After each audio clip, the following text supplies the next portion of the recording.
This is Teachers Talk Radio, and you are listening live. Hello and welcome to the Twilight Show. Thanks for joining me. Today my special guest is Gloria E. Montiel, a teacher educator and ELT professional based in Mexico. The topic of our show is teacher burnout, and I'll be talking to Gloria after this intro about that and other things too. This is Teachers Talk Radio, and you are listening live. Tune in live at ttradio.org, or to join in the conversation, download the Podbean app and search Teachers Talk Radio. Follow the hashtag TTRadio. Tune in, talk it out with Teachers Talk Radio.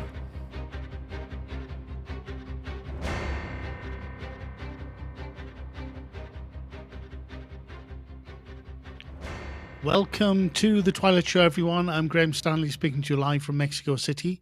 As I mentioned in the introduction, on today's show, I'll be talking to Gloria E. Montiel about teacher burnout. Gloria is a language teacher based in Puebla, Mexico. And on Gloria's LinkedIn profile, she says she firmly believes that education changes lives and that she's been privileged to work in the field since 1995. She's an experienced ELT professional who has also worked in teacher training as a course developer and consultant and in sales and marketing and in Mexico. And I'll be talking to Gloria about teacher burnout and more after the Teachers Talk Radio news.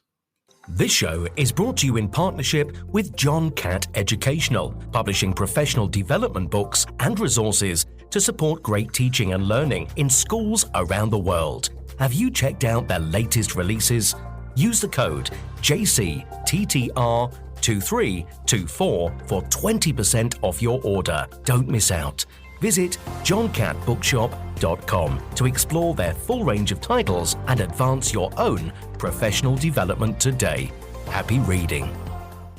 In today's educational environment, students and teachers are juggling a mix of face-to-face, online and blended learning courses. Canvas by Instructure helps teachers navigate these diverse learning experiences with a user-friendly virtual learning environment that offers flexible access to courses and a consistent learning experience, all while streamlining everyday teaching processes. The world's best schools and universities are using Canvas to create dynamic courses, collaborate seamlessly, and access actionable data that drives student success. On the 24th to the 26th of January 2024, Bet UK is back, and even better for educators. New for 2024, Table Talks empowers educators to collaborate openly and connect deeply with like-minded individuals in the education space, as well as tech user labs, the brilliant new tutorials, and working groups at BET, where technology users will learn how to get more out of their institution's tech from the top education technology experts in the world. Whatever your goal, you'll find it at BET 2024. Educators go free. Get your tickets today at www.uk.betshow.com/visitor-registration. This is Teachers Talk Radio, and this is Teachers Talk Radio News.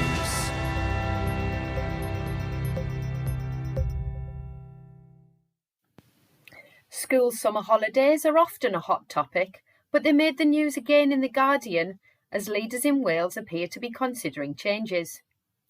According to reports, Wales's Minority Labour Administration wants to shrink summer breaks from 6 weeks to 5 and eventually reduce it to 4 weeks.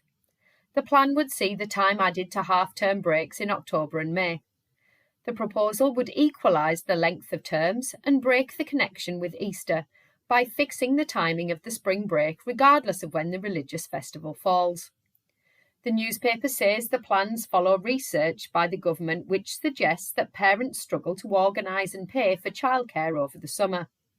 Plaid Cymru, which supports the proposal, said in a statement that the current calendar was outdated as it was designed a long time ago, and that some families find the summer break very long and impacting negatively on their well-being. However, the article also points out that evidence of the harm to learning from school holidays is unclear, as much of the evidence comes from the United States, where summer holidays can be up to 12 weeks long rather than the 6 to 7 weeks in the UK. John Hattie, Professor of Education at the University of Melbourne, said the effects from school holidays are very small, and there is little reason to believe that the length of the school year has much effect at all. A study from 2019 that looked at pupils from primary schools in an area of high deprivation in Scotland and England found no effect on reading skills. In Northern Ireland, schools typically have 8 weeks off in the summer, but generally have results in exams that are better than those in England or Wales. However, a 2022 study did find evidence of worsening mental health in some age groups over long summer breaks. Surveys done in Wales found 60% of parents said they were quite happy with the school year as it is. In 2013, then Education Secretary Michael Gove gave schools in England the power to choose the timing of holidays, but most schools kept the 6 weeks. The BBC News website reports on the Beyond Ofsted inquiry. The inquiry is chaired by former Schools Minister Lord Knight and is funded by the National Education Union. The report from the inquiry recommends that schools should instead be responsible for their own improvement plans. Ofsted has responded by repeating its previous statement that inspections are needed to ensure a high-quality education. The inquiry said that Ofsted was now seen by many as toxic and not fit for purpose, and in need of major reform.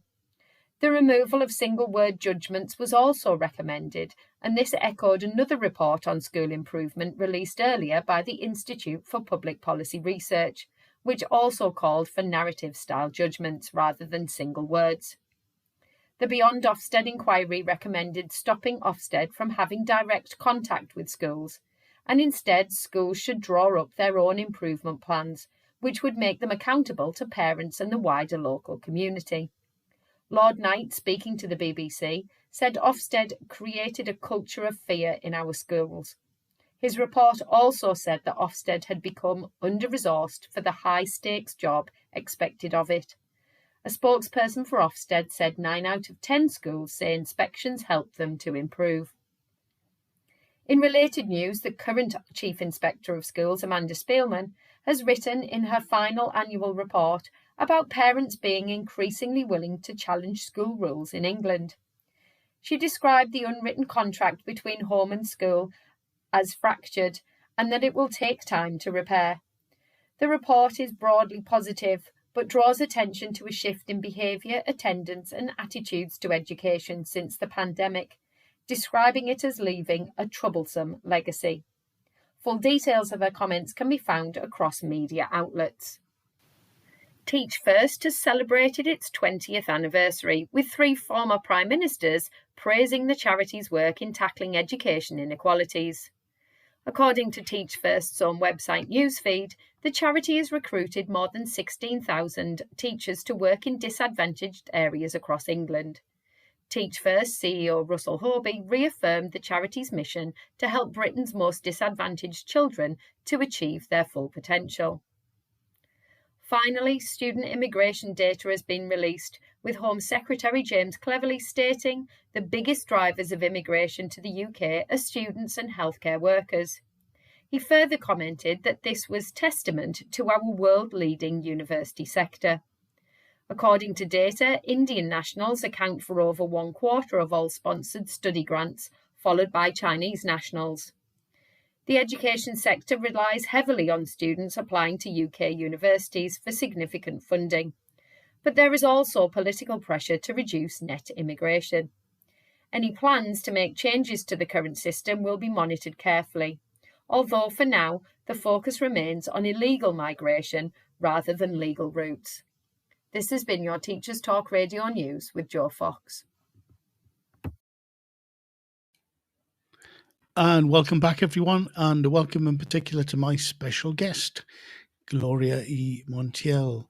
Thank you so much for joining me, Gloria. Are you there? And how are Yes, you? I'm here. Hi. Thank you very much for having me. I'm very excited to be here and to talk to your Oh, audience.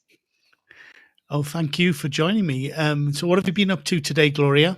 Well, I started my Saturday just like I do most Saturdays, teaching. I just got out of my 8 a.m. class, so I that's what I do. That's probably what I'm going to do to the very last of my days. Right. And who are you teaching at 8 a.m. on a Saturday then? And is it online or face to face? No, it's online. I have a group of students that work for a company. The company sponsors their English classes Hmm. on the condition that they commit to attending and doing their best effort. And so this company has locations all over the world, really. And so it's easier for them to do online sessions rather than to try and accommodate timetables and groups and everything Yeah. in a face-to-face setting. Okay. Yeah, of course. And that's great. And do you have any more classes today, or is that the only one? Well, actually, with my other student today, I have a private class on Saturday, and Pame is tuned in. Hello, Pame. Ah, okay. So she's my student, and we have a class. She was kind enough to allow me to reschedule my class with her so I could be with you today. Oh, fantastic. Well, thank you very much, Pamela. Gloria, I usually start this show by asking my guests about how they became interested and involved in education. So I'd love to hear about you. How did you become a teacher? Well, this is a really interesting story for me, anyway, because I didn't, and I think that's the case for a lot of teachers. I didn't set out to be a teacher to begin with. Yeah, Uh, I I I'm happy and a little bit embarrassed to admit that the reason I learned English was because my mom forced me to. Like she sent me to afternoon right, classes, even though I didn't want to, and there were better things for a teenager to do at the time. right. And she didn't let me quit. I tried to quit several times, and she just wouldn't have it. So I completed all of my courses. I got a first certificate in English, even though I didn't know what that meant. I just had a paper Yeah. to show. And then when I started college, you know how it is in college. Mhm. You need money for expenses, books, and tuition and stuff. And there was one thing that I could do, and that was speak English. Mind you, I said speak English, not teach, right? Right. So, so I applied for, and someone was kind enough and generous enough to give me a job. Mhm. As I started as a secretary, an assistant for a language school, and then occasionally I started covering classes. And then before I knew it, I was teaching classes all the time. And then I found that to be, there was this moment of clarity where I realized that that's what I wanted to do. My major was industrial engineering, which couldn't be the Oh, wow. furthest away from teaching. But I realized that this was what I wanted to do. This was where I was happiest and where I could make a bigger impact on people's lives. And this was in 1994. So it's Mhm. been almost 30 years. Wow, that's amazing. And what about industrial engineering then? It's probably not something you can just do as a hobby. No, it most certainly isn't. I have to admit that the things that I did learn in college helped me in other ways. I am very left brain oriented, so in several situations, I've found myself in a kind of problem solver kind of mood. No, okay, so we have a logistics problem, we have an organization problem, we have something that needs addressing, and I am happy to help with that. I also have worked in sales and marketing, and so that knowledge has always come in handy. But Mhm. even while working in sales and marketing, I work in sales and marketing in ELT. Like Yeah. English teaching is my true calling, if there ever was one. Right. Okay. And how did you get involved in sales and marketing? Was that something that you fell into, or did you decide that was something that you would be actively interested in and went? with open I arms towards. I made that decision in '96, Hmm. even though I didn't know that I had made it. Oh, really? So I was a young teacher, and well, you know that there are, even when you do go to college to learn how to be a teacher, I don't think any amount of schooling prepares you for teaching in the real world. Yeah. Um, so I was trying to learn as much as I could, as fast as I could. And I wound up in a training session sponsored by a publisher. Right. So it was a workshop on how to work with preschoolers. And I saw the speaker and I was like, wow, that's the dream. I want to do that one day. Yeah. And so that kind of job for within publishing falls into the department of sales and marketing. Right. So like I said, that's why I'm telling you that I made that decision even without being aware that I had made it. Okay. It wasn't quick. It wasn't until 2011 that I became in touch through my work in Mextizo. I became in touch with publishers, and things just kind of happened. They had an opening, and they had seen me work, and they saw I could fit the profile, and they invited me to join their academic consultant team, and that's how that happened. And you mentioned Mextizo, which is the Association of Teachers of English in Mexico. Is that something you've been connected to for a long time? Yes, it was, again, in this quest to try and become the best teacher I could possibly be. In the year 2001, I was living here in Puebla, and the National Mestizo Convention, I can't tell you what number that was, but we just celebrated the 50th anniversary, so Yeah.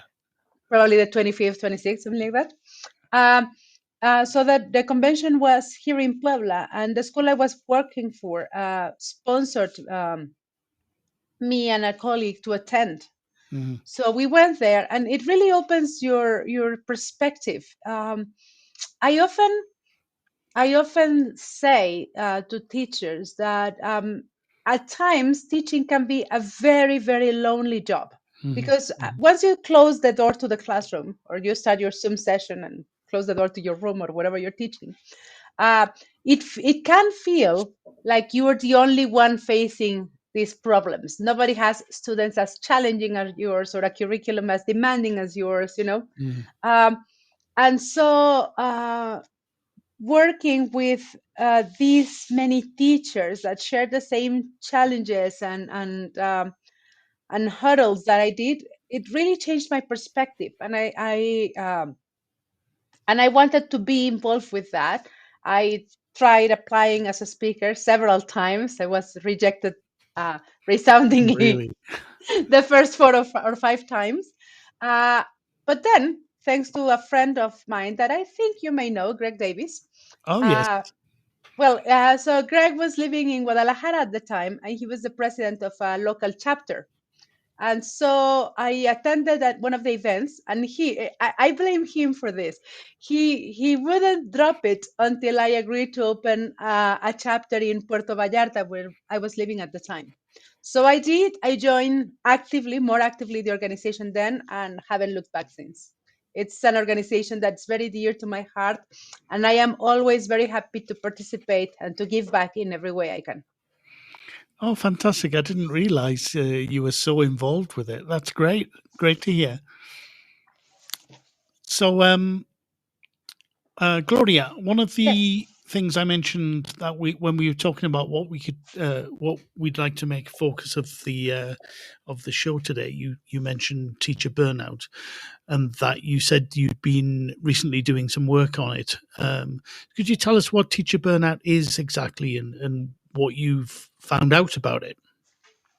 Well, burnout in general. When I first started looking into this, I went to some psychology journals, and I was trying to understand what it was out of a personal interest. I'll tell you about that in a minute. But basically, burnout in general is this mental state of constant exhaustion, not only physical exhaustion, but also emotional. This feeling of day after day, feeling that it doesn't matter how many hours you sleep or how many fluids you're drinking or whatever, you just can't seem to get your body or your mind to kickstart. So that's what burnout is. And in teachers in particular, I have found that this is even more, it's more challenging to identify because, well, I don't mean to any disrespect to any other occupation, but teaching is a very demanding one, right? And so it's expected of us teachers, I think, to be tired all the time.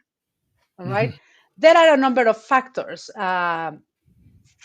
One of them, at least in Mexico, I would love if the audience has any insights from other parts of the country. But at least in Mexico, it's not uncommon for teachers to have jobs at 2 or 3 different schools. Okay, I know when I was a full-time teacher, I had a morning shift, I had an afternoon shift, and then I did some tutoring and some weekend classes. So, and there are a lot of reasons for this that I won't get into that right now. But so it's assumed, it's expected that you're going to be tired if you're a teacher, and that you only get a life. This was a joke between my friends and I, between the months of July and September. Right. That's with a sprinkle of freedom here and there in Easter and Christmas. Right. So when this kind of feeling is normalized, where it's like, like, oh, well, what else is new? You're a teacher, you're tired. Comes with the territory. It's very hard to identify once you have crossed that line into burnout, into getting to the point where you're perhaps a little bit short-tempered with your students. Perhaps you have absolutely no new ideas to put in your lesson plan. This sense of despair. I think the word that covers it better is despair. This hopelessness. Right. That you're just trapped into this never-ending cycle. So it's a combination of excessive workloads, perhaps unrealistic targets, maybe yes, a lack yes, of time. Is this something, do you think that it's becoming, is it increasing, or do you think that there is more signs of burnout in teachers now, or has it always been the case that I think it's tricky. I think it's always been the case, and we are only now becoming aware. Right. The first time I started actively researching this, it came to be because of how I was feeling.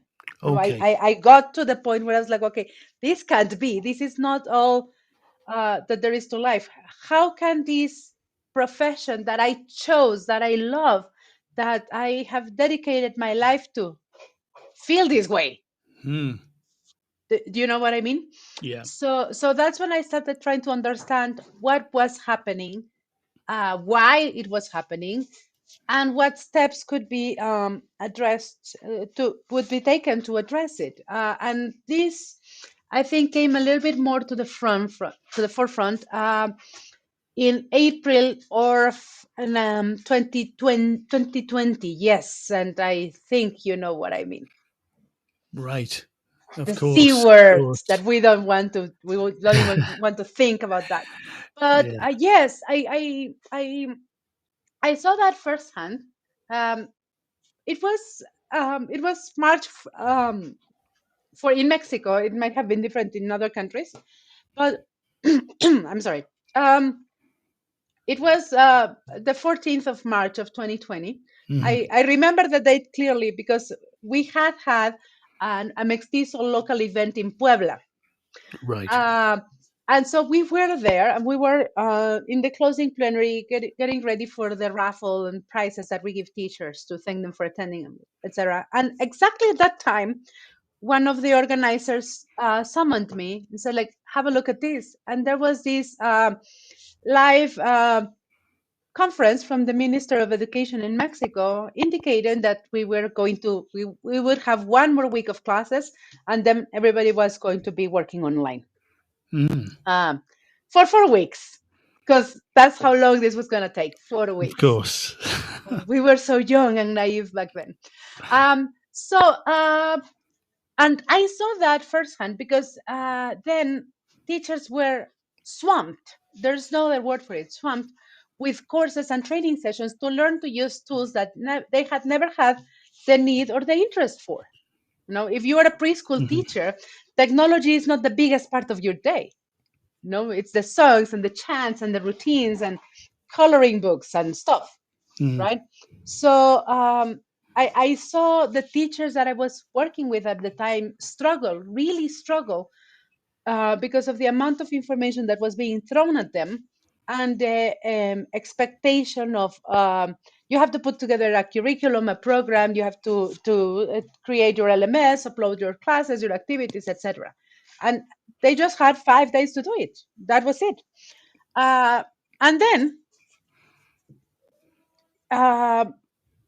schools and institutions in general didn't really let go of the gas pedal, if that makes sense. Yeah. I knew companies, publishers, that were doing training sessions every day, 4 to 6 p.m. every day, and institutions expected teachers to attend them. So you spend juggling your online class, getting the hang of Zoom or what have you in the morning. You have a quick lunch, and then you have to sit down for 2 hours in front of the computer. It's brutal. And then, of course, with a lot of teachers with children, having children at home, etc., increase the amount of workload that teachers have as well. Exactly. And then, the housework never stops. Yeah. So you just see that pile of dishes growing and growing, and then your kids need to be fed, and teachers in general are incredibly generous people, and they are happy to give and give and give to others. And the challenge in being so generous and so giving and so mindful of what others want and need is that it's very easy to lose sight of what one needs. A friend of mine who's a psychologist refers to this as the coffee cup effect. So you have a coffee cup, it's full of coffee, and then you can share that coffee with people. But if you're not careful, if you don't take the time to refill that coffee cup, then it gets to the point where you have nothing to give and nothing for yourself. I don't know if that makes sense. Yeah, it does. It does. Makes complete sense. So, Gloria, what are the symptoms then? So, fatigue, feeling tired all the time is a definite symptom you mentioned. Exhaustion. What about other symptoms that someone might recognize either in themselves or in a colleague of burnout? Well, I think it's the thing with burnout. It's a sneaky little thing. You don't go from fine to burnout in a step. All right. So it's like I said, the first telltale sign that I encountered was short-temperedness. Right. Like things that are not like even the little things that are not little anymore. You start getting irritated for things that normally wouldn't have bothered you or wouldn't have bothered you as much, right? Okay. Then there's also this fatigue that we mentioned, and then fatigue again. You're so tired that you stop exercising, let's say, okay, right, or you start sleeping more, or and I did that. You start watching TV without really watching TV. You're just there, but not really there. Right. No? Okay. Because you don't want to have to think. What you want is for your brain to have something to do, so that you don't have to think about the things that you have to do, the chores, the problems, whatever's happening. So that's a giveaway. I have also found I didn't quite have that problem, but I talking to teachers, I found that was quite common too. Insomnia. Okay. So you're tired all the time, but when the lights are off and everybody is in bed, you can't quite fall asleep. Right, because your brain is still thinking about what you need to do. Exactly, because you didn't allow it to think then because you were tuning it off with the TV. So then it goes like, well, now's my time. Let's have this conversation, right? Uh, then and this one I think was the biggest one for me. And again, I'm just speaking from experience. I'm sure for different people it looks a little bit different. And like I said, if people are listening and they want to share, please, I would love to read you in the chat. This feeling of inadequacy, like nothing I do is enough. Okay, you're not qualified to do this. You're not good enough to be an online teacher. You can't control your first graders through the screen, you know. And then because you have children at home or you have a partner, a spouse at home, then you're also not a good parent or you're not a good partner. You're not taking care of them. And then that just increases this sense of guilt. Okay. Yeah, that makes sense.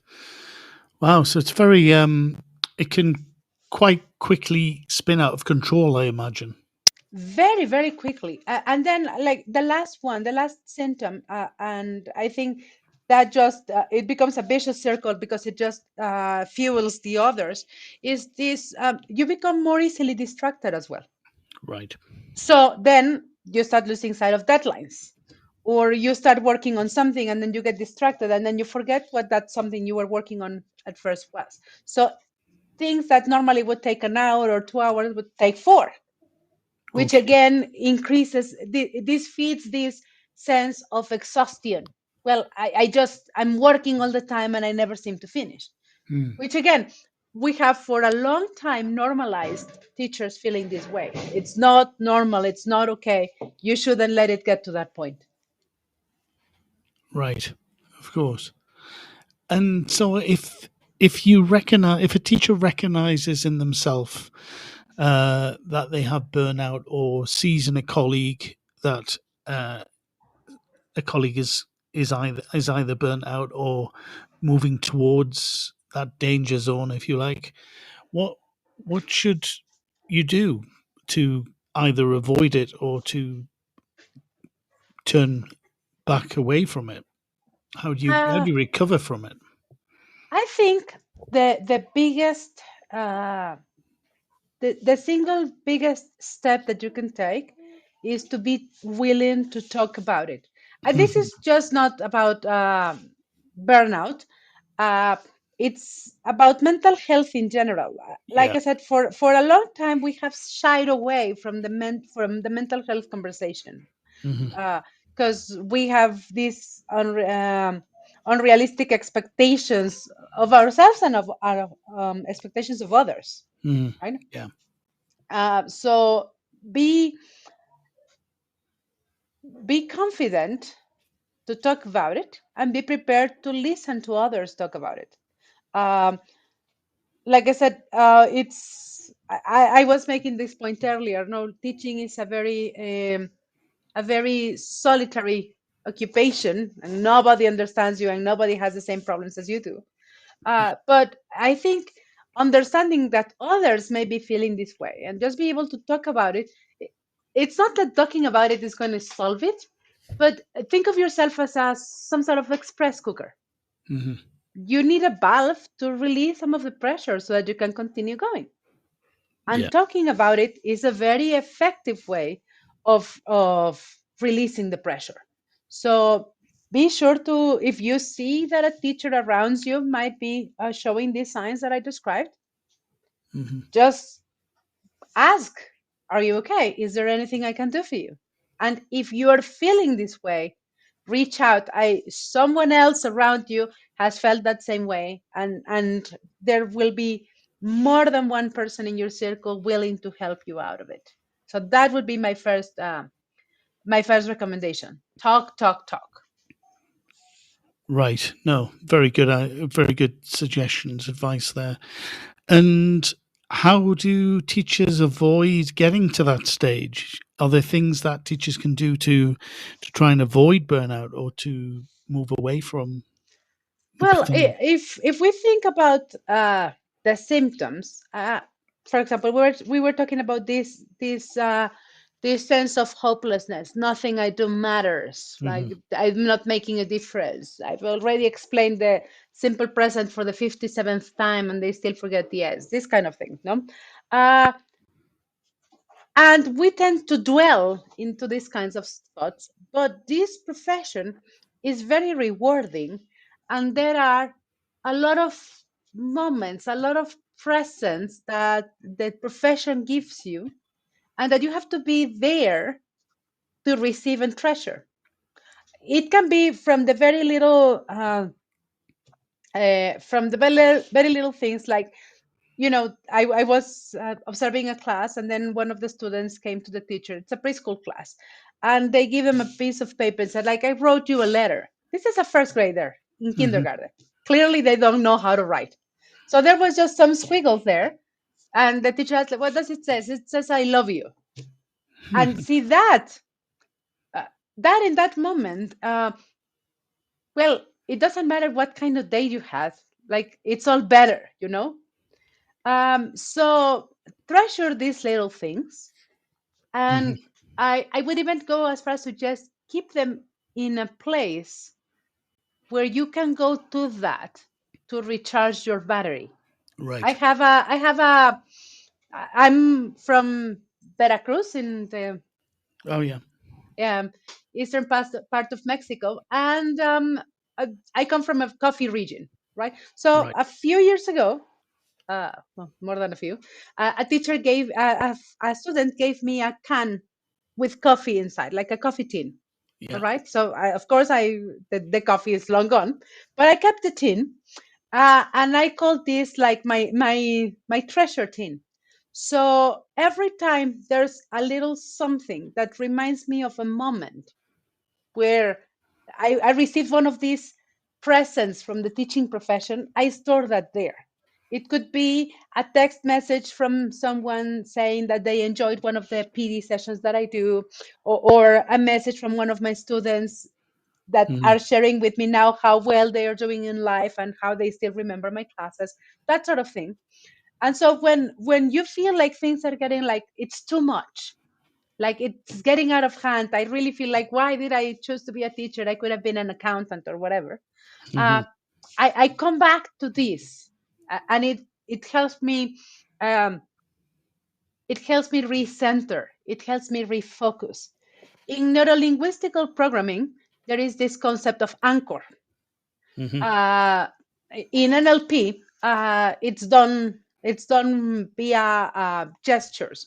So if you were, let's say, you just did a session, and people are clapping, so then there's this movement that you do to try and attach that feeling of reward that you are getting in this particular situation to a hand movement, and that way, when you need it, you can replicate that hand movement, so that you can summon back this feeling or this mental state from this moment of reward, of recognition, what have you. Right. So it's something like that, but perhaps with a more physical representation, a more physical token, if you will. I saw a video on YouTube about around the time that I'm describing, like early 2020, Mhm. from Utesha Fortescue. She calls it a jar of gratitude. So Right. whenever you receive something that you are grateful for, because it's a recognition of your work, of your effort, of the things that you're doing, you put it in the jar. And whenever you're starting to feel less than great, then you go back to that jar and you remember all of those times where you did manage to be the best teacher you could be, where you were the best parent, the best partner, where you felt seen and recognized for the amazing person that you are. Right. And I suppose that the other thing is you can actually try and kind of not, I don't know, streamline your routine perhaps to make sure that you are kind of not spending too much time on work, and at least make some time for your own personal life? That is actually a very good point. One that is, I think, harder for teachers than for other occupations. So if you're an engineer and you work at the Coca-Cola plant, let's say, all right. Yeah. So once you clock out, you clock out. Yeah. Okay. So you don't take the machines home with you to keep an eye on them. But teachers do, and it happens very often, bring work home. Because if Yeah. it's the midterms and you have to give a test, and you can't check it in class, you are either teaching or checking the exams, right? Yep. So Yep. that gets to come home. I used to I'm sure teachers can relate to this image. So I used to sit down on Sunday morning on my kitchen table, and I would spread all of my books all over with the biggest pot of coffee you can imagine, because it was lesson planning day. Yeah. You know? Exactly. But I had kids. I had a 3 and a 5-year-old that required attention. And Sundays, they want to go to the park, they want to go to the pool, they want to do stuff, not watch you do lesson plans.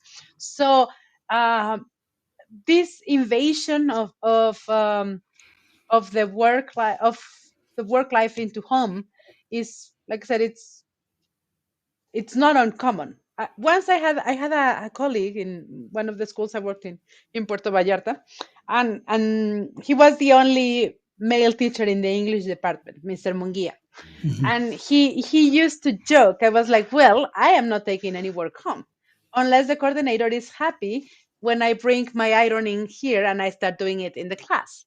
That was a bit extreme, I felt at the time, but he had a point. Yeah.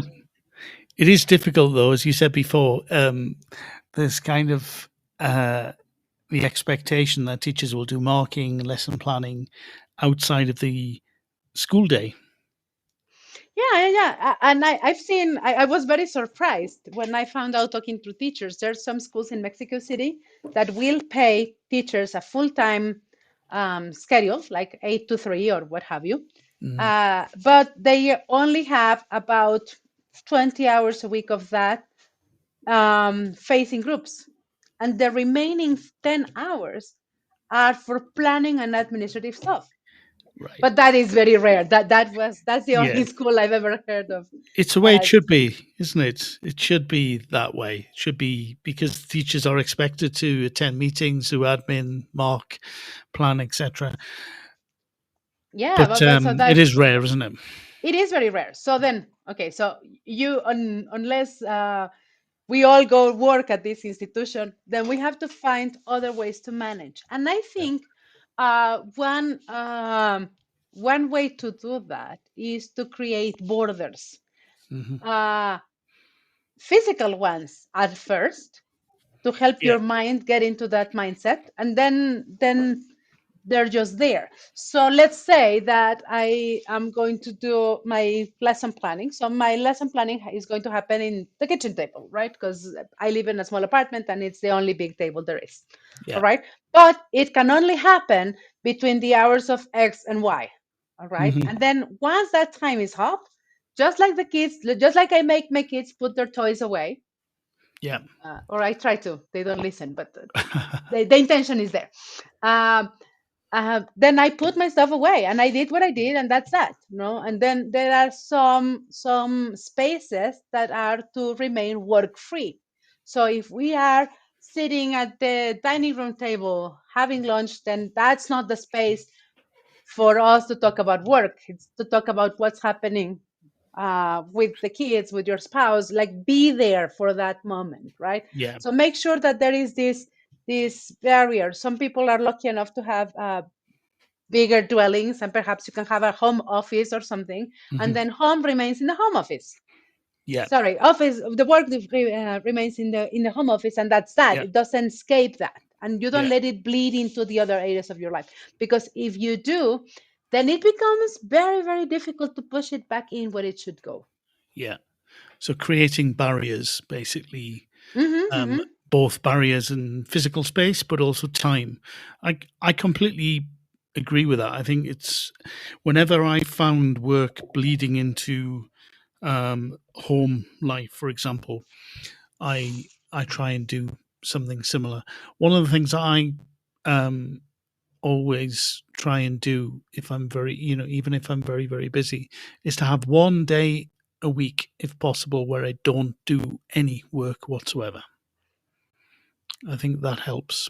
It does. It does very much. And also, and I'm going to go back to my coffee pot analogy.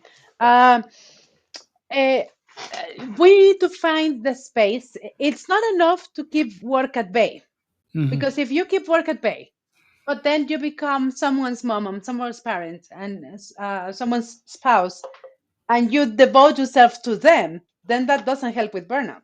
You're just deflecting, or you're just changing the object, but the burnout feeling is still there. All right.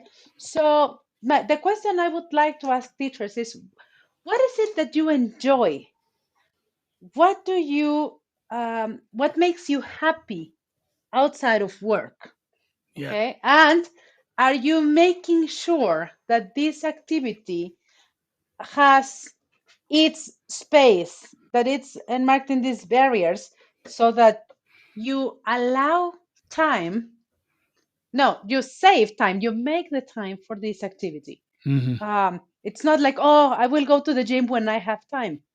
If you like going to the gym, if that makes you happy, go to the gym. Not when you have time. Schedule it and stick to it. Yeah. Because that's how you recharge your emotional battery, by doing things that are for no one else but for yourself. I started, 2001, 2002, something like that. I started playing flag football. I joined the team, Yeah. and we had practices once or twice a week, and when I first moved to Puebla in 2012, I stopped playing. Okay, because I had a new job, these new responsibilities, sales and marketing, yada yada, and I wanted to be there for the job. And then I found myself into a position where my life was the job. Okay, and that's not Yeah. healthy, like I said. So I started playing again. It took me a while to gather the courage, perhaps, to create the discipline, to learn to put me first. Not all the time, but for some things you have to be first.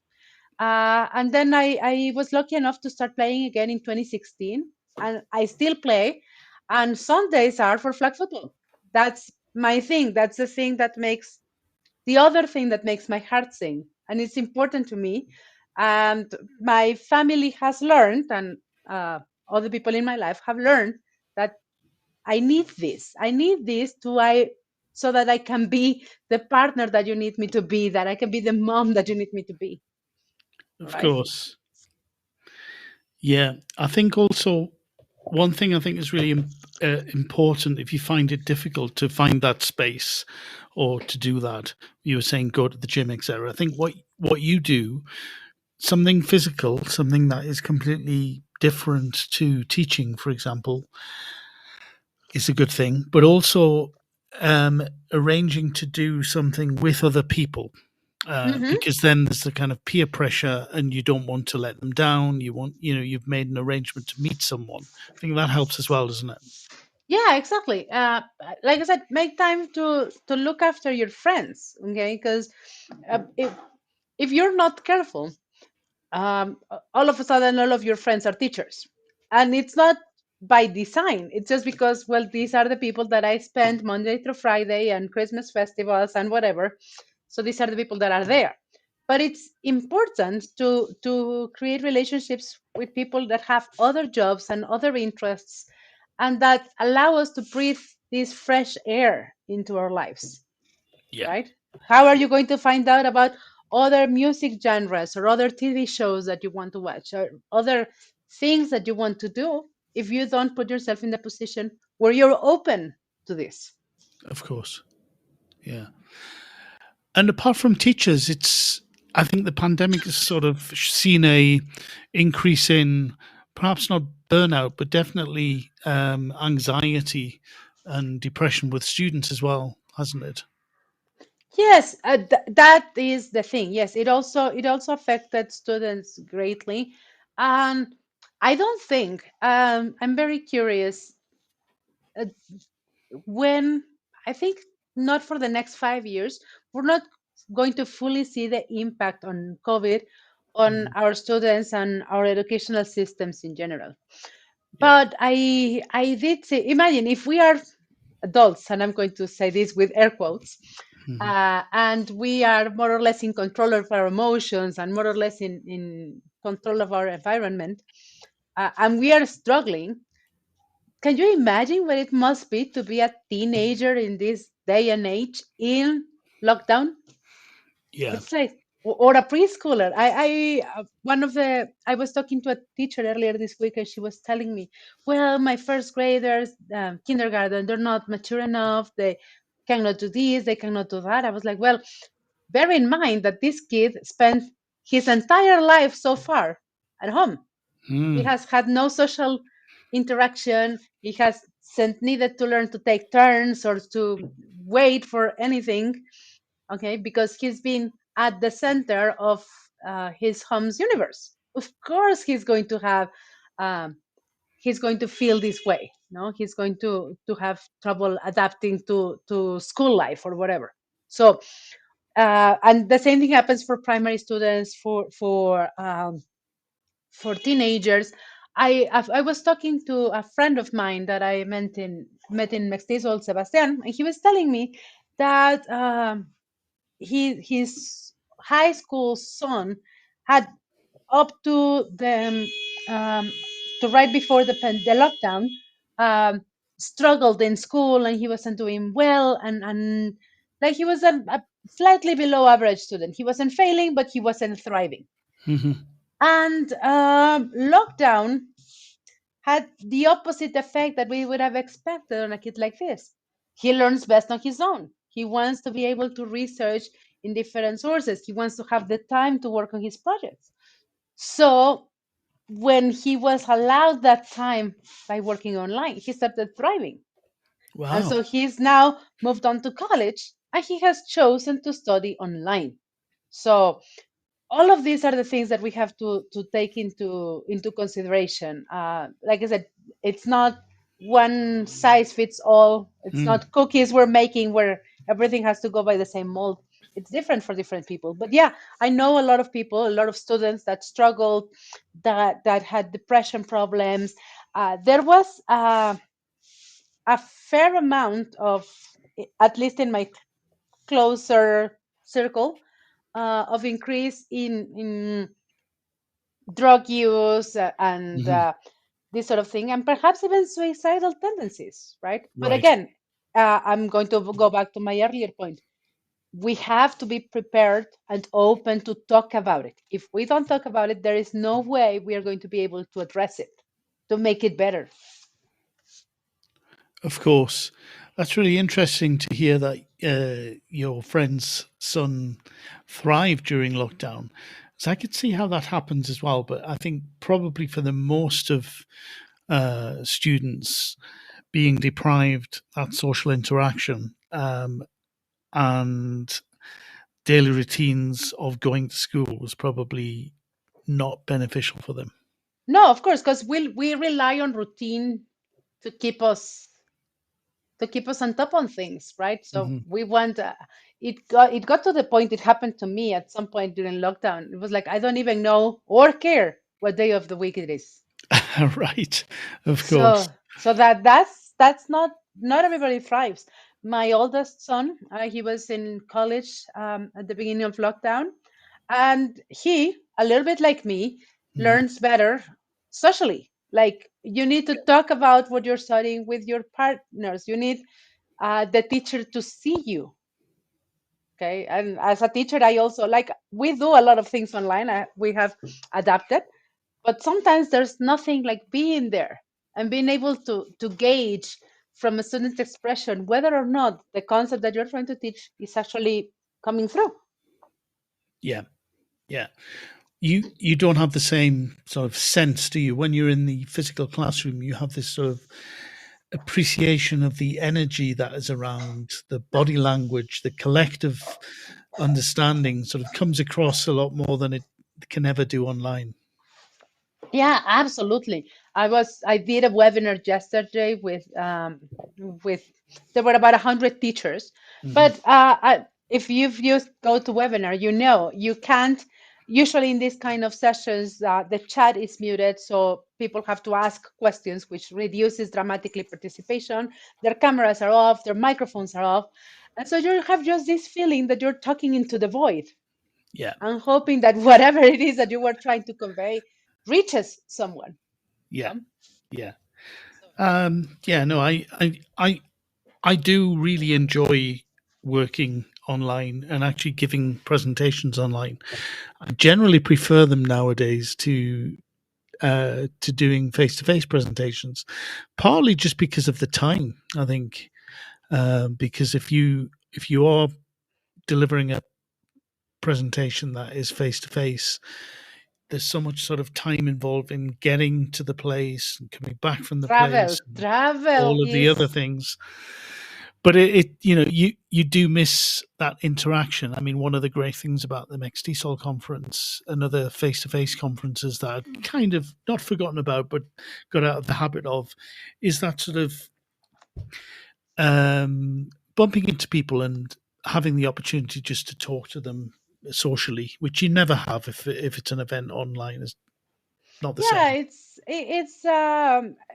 it's half a dozen either way, I think. No, Yeah. I know, for example, that the British Council, after they started doing their event online, they have chosen to only have it online. They're not returning to face to face. I think I was lucky enough to attend the very last one, face to face event they had. Yeah. This You is the were there. B-Belt, the B-Belt Yeah, the conference. B Belt. You were there. That's where Yeah. I met you. Yeah. And that was the last one. And I've heard that they're planning to remain online. And of course, it makes sense because people who cannot. I mean, we those of us who are teachers, we're not in this for the money. I mean, you don't become rich from teaching, not Yeah. really. Yeah. So it's not that you don't want to attend these conferences. It's that sometimes you can't afford it because you have to pay the conference entrance fee, and then you have to pay for the hotel, you have to pay for travel, then the school has to allow you to go, or Yeah. you have to get permission or unpaid leave or whatever. So it's not always possible, right? That's right. So I there's great value on being able to do these sessions online, but like I said, you gain attendance, but then the interaction suffers a little, and vice versa. TEFL, for example, for a number of years now, has streamed online some of the sessions, not everything, but Yeah. some of the sessions. I think I was able to see a couple of Pechakucha nights and things like that. So, and but even in streaming, I think streaming online on as opposed to a Zoom event or GoToWebinar or what have you, you get at least as an attendee the feeling of the audience who is there. So you're kind of like sharing into that energy that's generated. That is definitely not the case with an online platform as such. Yeah, I think it depends a lot on the platform. And having a chat available can help, but also the presenters actually referring and responding to the chat gives it a sense of, it makes, just watching a recording, you're actually doing, attending something that is happening at the moment, which is interesting. I think, yeah, the idea of moving to an online event such as B-Belt, for example, allows us to reach a lot more Of people course. in a lot more places for a lot less expense, really. And so, rather than reaching a couple of hundred people, we can reach thousands. So I think it's a no-brainer from that point of view. And I think also, while you have other events that are face to face, like MXTSOL, that fulfill that need, for the face-to-face conferences. I think giving an alternative to people who aren't able to travel is worthwhile. Yeah. I think in my ideal world, okay, Mm-hmm. but of course I'm nobody in the grand scheme of things. But if I could have things my way, I Yeah, would like to see a hybrid event, yeah, like where you can choose to attend online, or you can, if you can afford it, you can come face to face. And I think that kind of that would provide us with a happy medium, yeah. so that I think it's very difficult to do, though. I would imagine. All of the hybrid events that I've attended, if I've been online, there's a tendency, it's a very tricky thing for a presenter to be able to attend to a face to face audience and the online audience at the same time. And what often seems to happen is that the online audience, what captures the attention, the face to face audience, what captures the presenter's attention, and the online gets sort of sidelined or ignored. In a lot of the cases, it's not always the case, but it's certainly my experience of hybrid events. Yeah, we tried, like in the very first weeks after we returned from lockdown. Was January of, wait, was it 2022? Probably. So we had one of the institutions I worked with at the time, was the Universidad Autónoma del Estado de México. And so some teachers were still a little bit reluctant because of the risk of contagion and whatever. So we had to deliver a training that was non-negotiable.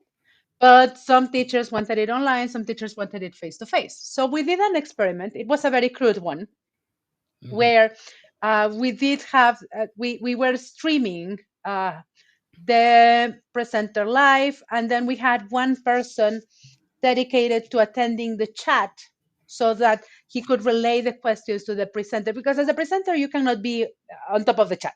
You simply can't. Yeah. You have to focus on conveying the content and whatever. So we had someone in charge of the chat. We had someone looking after the people face to face. We had someone looking after the presenter, and we tried to juggle it.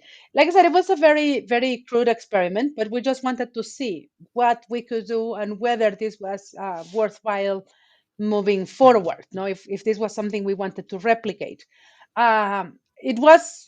It worked. I would not use an adverb after that. It worked. Uh, but we learned a lot of things. We realized that the online audience enjoys having the opportunity to interact not only with the presenter but with the people who are present. Mm-hmm. Yeah. So they appreciate like hearing the questions that are being asked and commenting on those and that. We did not have the technology. We learned then that we needed a different kind of microphones and perhaps the cameras, because we were doing this very, very very crudely. Like I said, like we were using our work assigned cell phones for streaming, our data plans, what we had. Okay. And obviously it was an audience of 60 teachers, about 35 face-to-face, 25 online. So it wasn't a massive event such as Rebuild. But like I said, it's worth exploring. No, let to see. I mean, maybe there's a niche. Maybe this becomes something that is not worth pursuing. But I don't know. Until we try it, we can't really know. Yeah. Yeah. No, I think you've got a point there. Yeah, it's good. So, Gloria, Yes. moving away from, well, we moved away from burnout already, but I know that you're very interested in professional development for teachers. We talked about your involvement in mixed TESOL and training teachers, etc. And what do you see as the importance of professional development, of teachers being this idea of continuing professional development? What is it that you think teachers have to sort of make sure that they do when it comes to that, without, of course, burning out, but finding time, of course, to develop professionally is so important as a teacher, isn't it? Yeah, it has to do with, I think PD is intertwined with avoiding burnout as it is. One of the things that one of the symptoms that I described earlier when we were talking about burnout was this lack of resourcefulness. You no longer have any ideas or any more creative thoughts to put into your lesson plan. Right. It's not uncommon for us to fall into some sort of rut. Okay, so I already have my worksheet that I use for the third person S, and that is the worksheet, right? And I use it with every class, and it becomes routine. I become comfortable with it. But then, well, my way, on quoting the Mandalorian here, my way is not the way. There are other possibilities, there are other options, and just stepping a little bit outside of the known, of the familiar, can make a great difference for teachers. So the thing about professional development is learning about the way other people are working. Yeah. Trying to adapt. See, okay, well, this can or cannot work in my classroom. I don't know, and I can't know unless I try it. Yeah. And then between my way and this new thing that I tried, there's like a huge spectrum of possibilities.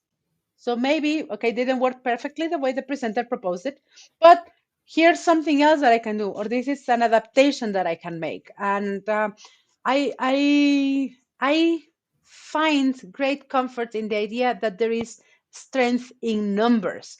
And the more minds we are in touch with, the bigger we collectively become, the better we collectively become. Yeah. Yeah. It's keeping interest, isn't it? It is keeping in interest. what you do. Exactly. And the other thing, the reason I got involved into professional development is also a little bit of a karmic one.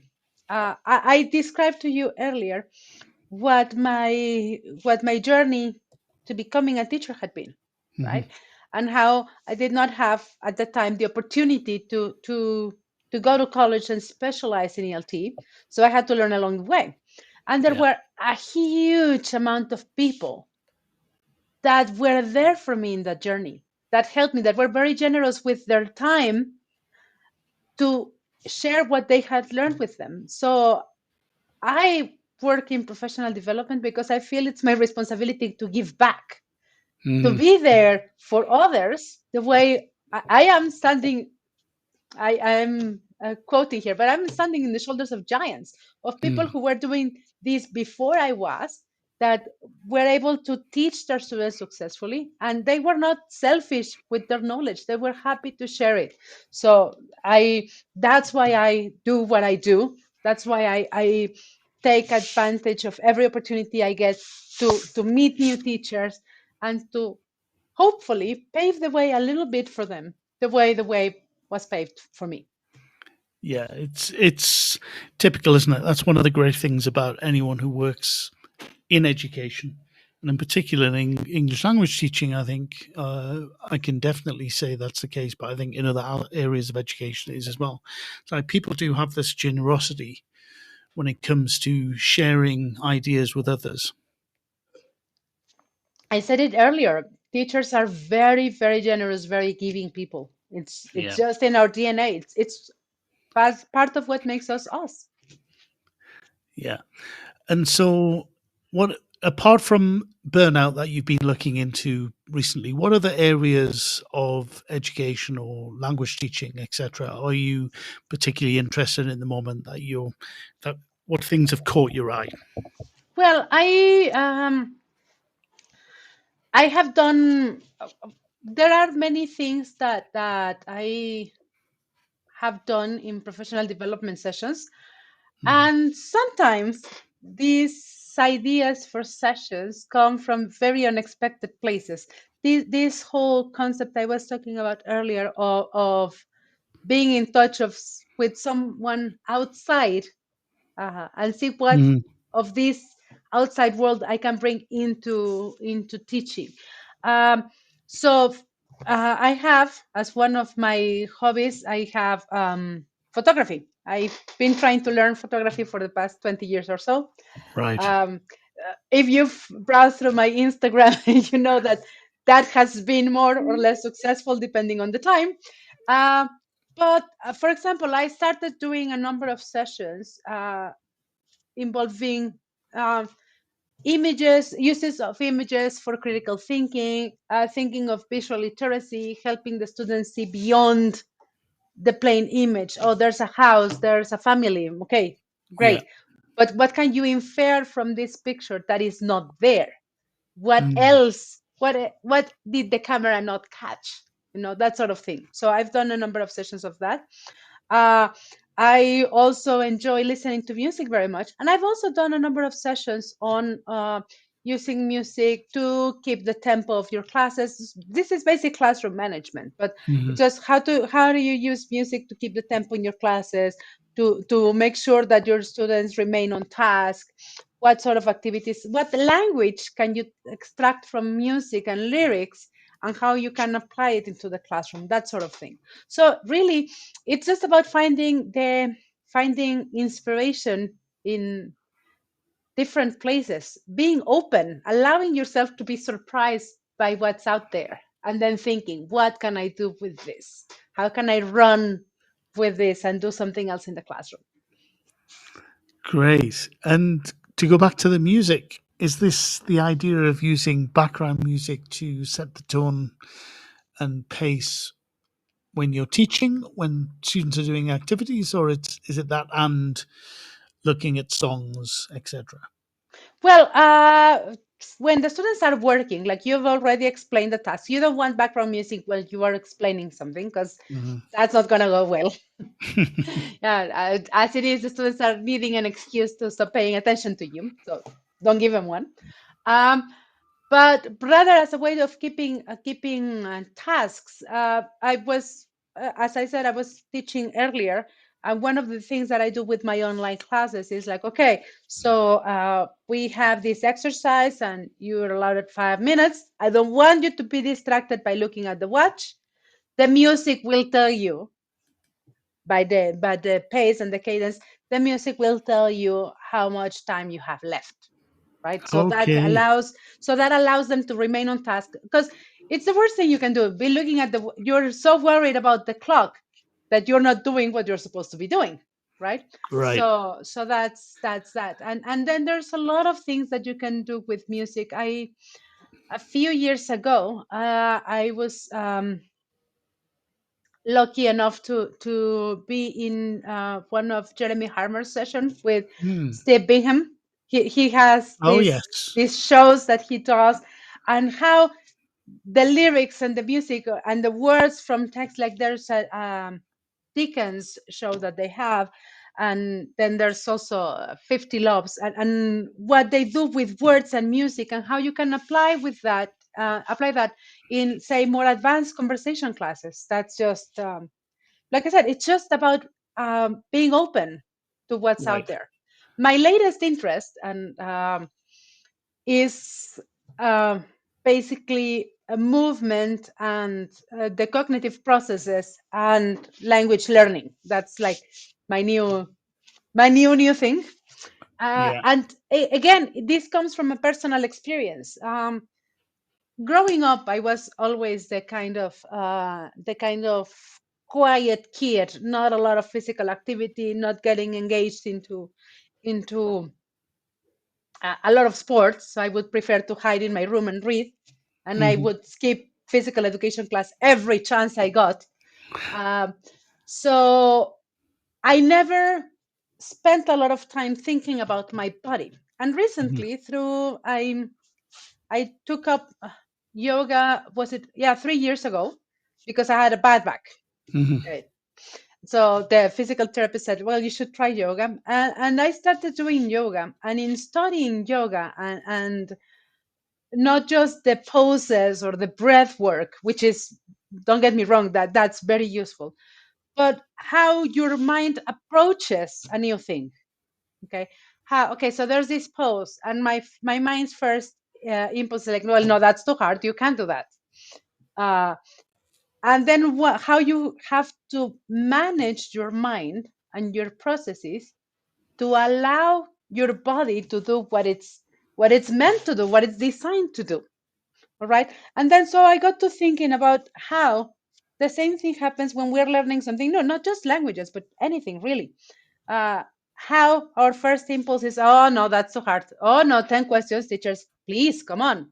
How do you expect me to answer 10 questions in 5 minutes? Impossible. So understanding how our mind works, how our mind sometimes blocks us doing certain things, can help ease the way for our students to continue their language learning process or their learning process in general, right? I have discovered a lot of things about myself in this process of exploring movement. I have learned how my mind works, what fears and what reserves and concerns our mind brings into play that sometimes we're not even aware of. That's really interesting. And how would a teacher, for example, of English use those kinds of ideas within the classroom? Apart from, of course, the total physical response, etc. But can you use movement in other ways apart from that to Well, facilitate language practice or learning? actually, one of the sessions that I saw in Mestizo was I believe it was Maya Leon Mais, the pronunciation doctor. I don't know if you were able to attend that. No, I didn't Uh, see that. it was I got sidetracked because that's also the thing that happens at conferences. You aim to go to a session and then you run into someone in the hallway and then you Yeah. you arrive later than you would have liked to the session. So I didn't catch the whole thing. But one of the things that I saw her do, there is this method that she follows to teach or to develop, let's say, phonemic awareness or phonological awareness in students using hand movements. So every sound in the alphabet is associated with a hand position. And so when I saw her working with the vowel plus R sounds, which is like those are really challenging for speakers of Spanish. I'm not sure about other languages, but for Spanish speakers, that's like a nightmare. And so when she was doing that, she was demonstrating. It was like, well, how come I hadn't thought of that? No, the fact that you can give your students something to anchor to help them as a mnemonic recourse, if you will, to handle this particular aspect of the language that they're finding challenging. And so that is movement, that's feeling, that's kinesthetic applied to cognition, to helping the students understand that, right? So there's that. There's also I don't think she's here, but I am also working with one of the teachers that's a member of the National Committee in Mestizo.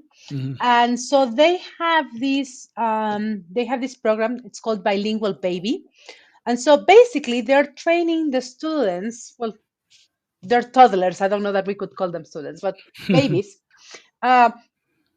into the language by using a more complex, I want to say, way of total physical response to help them structure and organize their ideas or their little sentences, right? Personally, for example, my youngest son, he has special educational needs and he's nonverbal. So, and I was lucky enough to meet a speech and language practitioner, and she gave us the idea of training him in sign language so that he could communicate with us.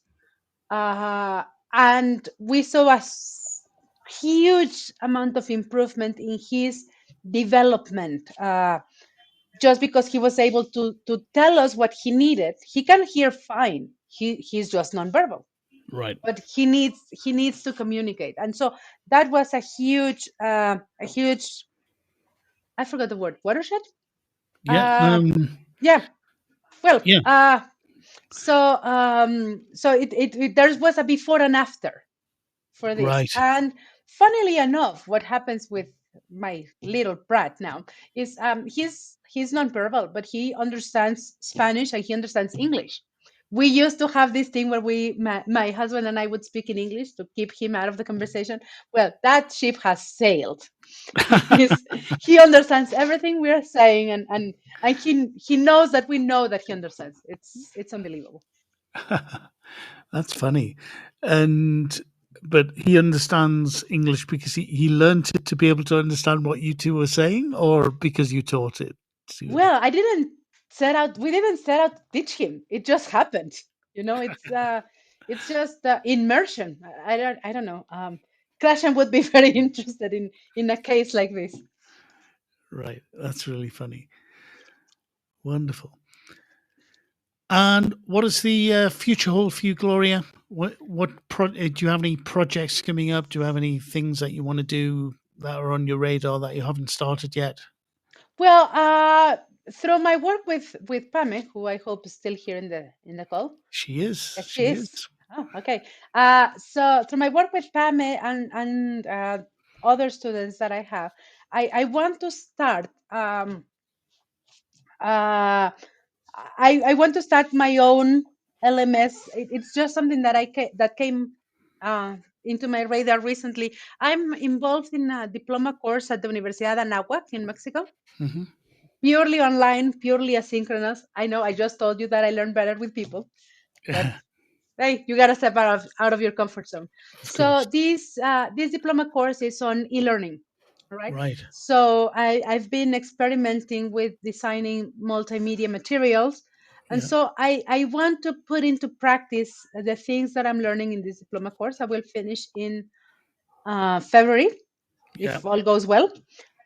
So I want to put that into practice and perhaps start building my own LMS. I've always been very interested in technology, but I have taken that as a hobby, it's just like at some point I learned to code in HTML, at some point I learned this and that, but never really did anything with it.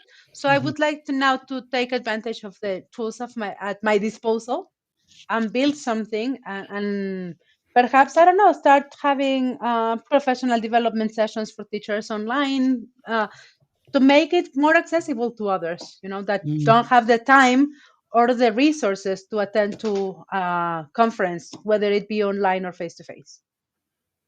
Right. Oh, that sounds interesting. And do you have any preferred sort of tools that you've been using that you think you would like to kind of explore to be able to do that? Well, I just found out I was using with another school platform that's called Notion. And I just found out that Microsoft, because Microsoft is going to Microsoft, I guess, they have an alternative to Notion, and that's called Loop. So I was watching a few videos and trying to get an idea for it. I signed up for an account, and I'm just exploring it to see what I like. And then I'm exploring Teachable. So we'll see where it goes. All right. So between those three platforms or tools, you're trying to work out which would be the best one. Exactly. What will suit me best? Because this is a side job from many other jobs I have. So there's not as much time as I would like. But I find this is how I recharge my battery, trying new things, learning new things. Oh, yes, of course. It brings us back to what you were saying before about professional development, the importance of not just doing the same thing all the time. Exactly. Okay. Well, that's great. So I'm going to wrap things up now, Gloria. I want to thank you so much for joining me. It's been a pleasure talking to you and getting to know you more, and finding out more about what your projects are, and also thank you very much for all of the useful advice and information you shared about teacher burnout. Well, thank you very much for having me. It was a pleasure. Okay, great. And I'll bump into you at the next TESOL conference, if not before. Well, hopefully, I imagine you are attending the BBELT, right? So maybe I'll see you there. Oh, well, I'll see you there. Remotely. I'll be online remotely. Sure. All right. Okay, then. All right. Thank you very much. And thank you to your lovely audience. Thank you. Thank you, Pame. You're very sweet. Yes, thank you for joining us and staying all this time, Pame, as well. All right. Are you looking for lesson planning materials to kickstart the new term? We've got you covered. The Day is a global online resource that turns the news into lessons. We're offering listeners a free resource on Andrew Tate that you can find on thedaynews.co/Tate. Inspire personal development and critical thinking for your students by downloading the Tate Debate today and feel more confident addressing sensitive topics with your class. Visit thedaynews.co/Tate to find out more. This show is brought to you in partnership with John Catt Educational, publishing professional development books and resources to support great teaching and learning in schools around the world. Have you checked out their latest releases? Use the code JCTTR2324 for 20% off your order. Don't miss out. Visit johncattbookshop.com to explore their full range of titles and advance your own professional development today. Happy reading. In today's educational environment, students and teachers are juggling a mix of face-to-face, online and blended learning courses. Canvas by Instructure helps teachers navigate these diverse learning experiences with a user-friendly virtual learning environment that offers flexible access to courses and a consistent learning experience, all while streamlining everyday teaching processes. The world's best schools and universities are using Canvas to create dynamic courses, collaborate seamlessly, and access actionable data that drives student success. So thank you very much, everybody. Thank you. That brings us to the end of today's Twilight Show. Many thanks, especially to today's special guest, Gloria E. Montiel, and to all of us, to all of you who joined us live, in particular, Pame, for sticking around till the very end.